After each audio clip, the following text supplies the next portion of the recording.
તો વડોદરાની જાણીતી મિસ્ટર પફ બેકરીમાં કેક કાઉન્ટર પાસે મરેલો ઉંદર જોવા મળતા સોશિયલ મીડિયા પર આ વિડીયો વાયરલ થયો છે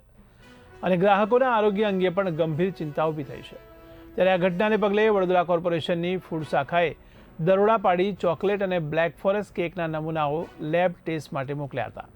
તેમજ હાઇજીનના અભાવે મુખ્ય શાખાને નોટિસ ફટકારી તાત્કાલિક બંધ કરાવી હતી।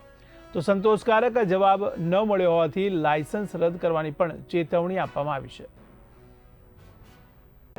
ગઈકાલે સાંજે અમને આ વિડીયોની જાણ થઈ વોર્ડ ઓફિસર શ્રી દ્વારા અને તે અંતર્ગત આજરોજ સવારે જ અમે સ્થળની મુલાકાત લીધેલ અને તે બનાવ ખરેખર બનેલો છે જે તેમના મેનેજર દ્વારા પણ અમને જણાવ્યું અને વોર્ડ લેવલે જે સેનેટરી ઇન્સ્પેક્ટર અમારી સાથે આવેલ છે તેઓ જે દંડની વસૂલાત જીપીએમસી એક્ટ પ્રમાણે જે એમની જોગવાઈ છે એ પ્રમાણે કરે છે અને ફૂડ સેફ્ટી અંતર્ગત અમારે નમૂનો લઈ તેમજ ઇન્સ્પેક્શન કરી અને ઇમ્પ્રુવમેન્ટ નોટિસ અંતર્ગત જે કાર્યવાહી કરવાની છે તે હવે કાર્યવાહી